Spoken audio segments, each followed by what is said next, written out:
안녕하세요, 소몽입니다. 최근 아주 좋은 소식이 하나 있었죠? 바로 전기차 대장 기업인 테슬라가 2달 만에 장중 신고가를 뚫었는데요. 여기 9월까지 엄청난 상승세를 보여주면서 고점을 찍고 약 2달 반 동안 옆으로 횡보하면서 박스권을 그리고 있었는데요. 이번 주 테슬라가 미국의 대표 지수라고 할 수 있는 S&P 500의 공식 멤버로 편입된다는 발표와 함께 주가가 급등하게 됩니다. 기사에 나와 있는 것처럼 12월에 S&P 500 멤버에 정식 편입이 되면 역사상 가장 큰 신규 멤버가 됩니다. 와, 그러면 이 S&P 500에 들어간다면 테슬라가 몇 위쯤 하는 걸까요? 제목에도 적어놨지만 현 시점으로는 약 7위 정도가 될 것으로 보이는데요. 1위가 애플, 2, 3위가 마이크로소프트와 아마존이 아주 치열하게 다투고 있고 4위 알파벳, 5위 페이스북, 6위가 워렌 버핏의 버크셔 해서웨이고요. 아래쪽 빨간 선이 테슬라의 시가총액 흐름인데요. 올해 아주 가파르게 상승하면서 사실 9월 신고가를 찍었을 때 잠깐 7위에 안착한 적이 있었고요. 그 이후에 주가가 횡보하면서 순위 변동이 치열하게 일어나다가 다시 최근에 호재로 인해서 7위를 탈환한 모습입니다. 비자, 월마트, 존슨앤존슨은 아쉽게도 한 단계씩 밀려나게 되었습니다. 과연 이번에는 테슬라가 7위에 안정적으로 안착할지 상당히 기대가 되는 모습이고요. 사실 지금 테슬라뿐만 아니라 전기차를 포함한 친환경 관련 주식들이 유형을 가리지 않고 들썩들썩하고 있는 상황인데요. 먼저 대표적인 자동차 기업들부터 한번 살펴보겠습니다. 이미 7월을 기점으로 테슬라는 그동안 1위 자리에 올라있던 도요타를 넘어서면서 갈수록 격차를 벌리고 있고요. 현 시점 기준으로는 테슬라의 시가총액이 도요타의 2배를 넘어선 걸 알 수 있습니다. 뿐만 아니라 미국에 상장되어 있는 중국 대표 전기차 기업인 니오 역시 최근 미국의 전통 자동차 강자인 GM을 넘어서면서 화제가 되기도 했었는데요. 왼쪽 차트에 주황색 선을 보시면 얼마나 니오가 가파르게 상승하고 있는지 알 수 있는데요. 쭉 올라오면서 최근에 모든 자동차 기업들의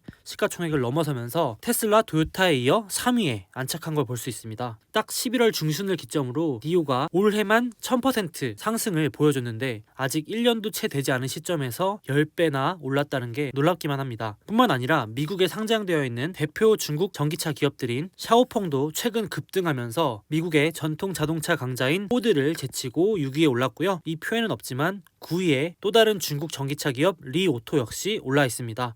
현 시점 기준으로 미국에 상장되어 있는 자동차 기업 10개 중 무려 4개가 전기차 기반으로 크고 있는 기업임을 알 수 있습니다. 앞서 말씀드린 것처럼 사실 지금 전기차 기업만 오르는 게 아니라 친환경 관련 종목들이 대형주, 중소형주를 가리지 않고 급등하고 있는 상황인데요. 제가 대표적으로 관심을 가지고 있는 분야는 충전소와 연료전지 분야입니다. 먼저 충전소부터 보면 제가 관심 종목으로 넣어놓고 투자하고 있는 미국의 대표 전기차 충전소 2대장은 차지포인트라는 기업 과 블링크 차징이라는 곳입니다. 모두 다 상장이 되어 있고요. 두 기업 모두 시가총액이 10억 달러 미만으로 비교적 규모가 작은 중소형주에 포함되기 때문에 투자에 절대 유의하시는 게 좋고요. 보시는 것처럼 올해 우상향하긴 했지만 특히 11월 중순을 기점으로 엄청난 상승세를 보이고 있는데 물론 수많은 이유들이 있지만 이렇게 가파른 성장세를 보이는 가장 큰 이유는 역시 테슬라가 S&P 500에 들어간다는 기대감인 것으로 보여집니다. 블링크 차징의 경우 앞서 니오와 같이 올해 몇 안 되는 1000%가 넘는 말 그대로 10배 상승한 종목에 들어가게 되는데 개인적으로는 저 역시 이 두 개 기업에 모두 투자를 해놓고는 있지만 지금처럼 너무 단기에 급등하면서 과열되면 오히려 더 심하게 하락하는 경우도 발생할 수 있어서 개인적으로는 너무 이렇게 급등하는 건 좋지 못한 현상으로 보여집니다. 물론 이런 주식들은 결국 시장 사이즈가 커지면서 장기로 봤을 때 우상향한다고 생각해 볼 수 있지만 아무래도 변동성이 커지는 거에 대해서는 절대 투자에 유의를 해야 되겠습니다. 자, 충전소에 이어서 연료 전지도 들썩들썩 하는데요. 물론 많은 관련 기업들이 있지만 제가 관심 종목으로 넣어놓고 보고 있는 대표적인 미국의 연료 전지 기업들은 4개가 있습니다. 역시 공교롭게도 11월 이후에 주가가 급등하고 있는 모습이 인상 깊습니다. 사진도 넣어놨지만 대표적인 수소 연료 전지를 제조, 판매하는 대표적인 기업인 플러그 파워 주가가 무섭게 치솟고 있습니다. 올해만 670%의 주가 상승률을 보이고 있고요. 나머지 기업들도 전부 연료전지 관련 기업들이면서 주가가 100% 이상 오른 걸 알 수 있습니다. 앞서 말씀드린 것처럼 지금 친환경차 관련 테마가 주목받으면서 전기차, 충전소, 연료전지 등 친환경만 붙었다 하면 주가가 들썩이고 있기 때문에 절대로 유의를 해서 투자를 하셔야 되고요. 특히 지금 보여드리는 연료전지 기업 같은 경우는 전부 다 적자 기업들입니다. 그렇기 때문에 이런 테마로 인한 과열이 꺼지고 나면 순식간에 급락하는 주식들도 분명히 쏟아져 나올 거기 때문에 절대 유의하시고 꼼꼼히 따져보신 뒤에 투자를 하시는 것이 좋을 것으로 보입니다.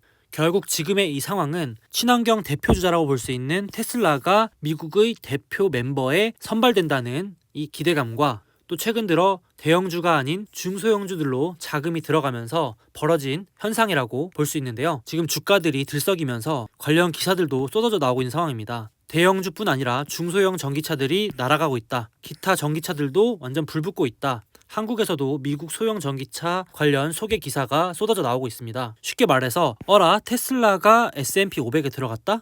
그러면 다른 자동차 주식들도 한번 기대해 볼 수 있겠는데? 라는 단순한 기대감으로 혹시 덜 오른 주식은 없나? 나도 제2의 테슬라를 한번 잡아볼까? 라는 생각과 함께 곳곳으로 돈이 들어가고 있는 상황이고요. 플러스 중소형주들로 돈이 들어가면서 수십 % 급등하고 급락하는 현상을 보이고 있는 상황입니다. 따라서 단기 과열에 절대 유의를 하셔야 되고 지금과 같이 뉴스들이 쏟아져 나오기 시작할 때는 특히나 조심해야 될 것으로 보여집니다. 제가 앞서서 요즘 중소형주들이 들썩인다고 말씀을 드렸는데요. 그것과 관련해서 조금만 더 살펴보겠습니다. 11월 중순에 화이자, 모더나와 같은 제약사들이 잇따라서 효능이 검증된 백신들을 발표하면서 투자자들의 기대감을 훨씬 더 끌어올렸는데요. 물론 빨라야 2021년 말쯤이라고 하지만 역시 주식시장은 기대감으로 먼저 움직이는 성향이 강하기 때문에 백신의 효능이 입증되었다는 것만으로도 지금 주가가 신고가를 갱신한 걸 알 수 있습니다. 그런데 단순히 돈 풀기로 회복하는 것이 아니라 진짜로 경제가 회복되나? 라는 기대감이 불면서 오히려 상대적으로 회복률이 강한 중소형주에 대한 기대감이 불고 있는 건데요. 실제로 11월 중순 백신 발표 이후부터는 소형, 중형 성장주들의 강세가 더욱더 가팔라지고 있고 반대로 대형 성장주는 재미없는 모습을 보이고 있는 것이 주가에서 여실히 드러나고 있습니다. 이와 관련해서 한 애널리스트의 주장이 공감이 돼서 가져와 봤는데요. 결론부터 말하면 침체 구간이 본격적으로 회복하는 시기에는 역사적으로 역시 대형주보다는 아무래도 중소형주의 상승세가 가팔랐다. 그러니까 주가 수익률로만 본다면 중소형주를 노려보는 것도 나쁘지 않다라는 주장인데 같이 한번 잠깐 보겠습니다. 중소형주는 2017년 이후에 특히 저조한 성과를 보여왔는데 최근의 반등은 장기적으로 앞서 나갈 것을 예고하고 있다라고 전망했다는 건데요. 실제로 제가 미국 주식을 해온 2016년부터 지금까지 아무래도 우리가 잘 알고 있는 대형 우량주들이 상승률도 좋았기 때문에 소형주들은 상대적으로 관심을 적게 받았는데 앞으로는 다시 중소형주들의 강세장이 이어질 수 있다라는 주장입니다. 근거를 살펴보면 코로나가 가져온 경기 침체 이후에 2021년부터 본격적인 경기 회복이 예상되는데 이러한 상황은 역시 대형주보다는 중소형주의 실적 향상에 크게 기여할 것이다 라고 보는 거죠. 그리고 무엇보다도 역사적으로 지난 10건의 미국 경기 침체 이후의 회복기에 소형주가 항상 대형주를 이겨왔다라는 근거를 토대로 주장을 하고 있습니다. 그래서 제목에서도 심각하게 저평가된 중소형 주식들이 이제 백신발 자금 이동에서 더 상승할 여력이 많다라는 기사의 제목이고요. 2019년부터 2020년 현 시점까지의 증시 자금 유입만 봐도 얼마나 차이가 나는지 알 수 있는데요. 대형 기술주 위주의 자금 유입이 엄청나게 가파르게 늘어나고 있고 상대적으로 미국 중소형주의 자금 유입은 마이너스를 기록하고 있는 것으로 봐서 엄청나게 돈이 빠져나가고 있다. 그런데 이 주장에 따르면 앞으로는 대형주 자금 유입보다도 이 중소형주의 자금 유입이 다시 시작될 것으로 보고 있는 거겠죠. 당연히 소형주의 경우 돈이 들어온다는 것 자체가 주가 상승에 유리한 환경이 되는 것으로 앞서 보여드린 중소형주들의 엄청난 주가 급등이 어느 정도 설명이 되는 부분이라고 볼 수 있겠습니다. 지금 친환경뿐만 아니라 각 분야에서 중소형주들이 기존 대형주들을 넘어서는 상승률을 보이고 있어서 당분간은 이러한 흐름이 지속되지 않을까 하는 생각이고요.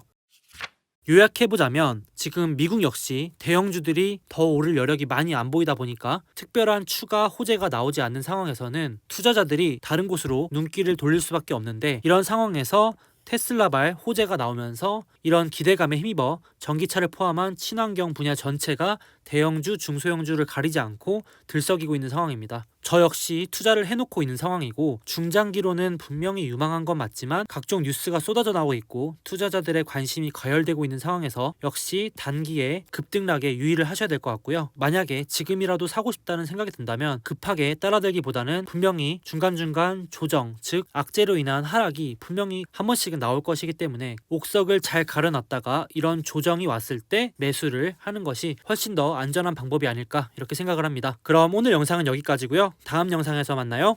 몽바.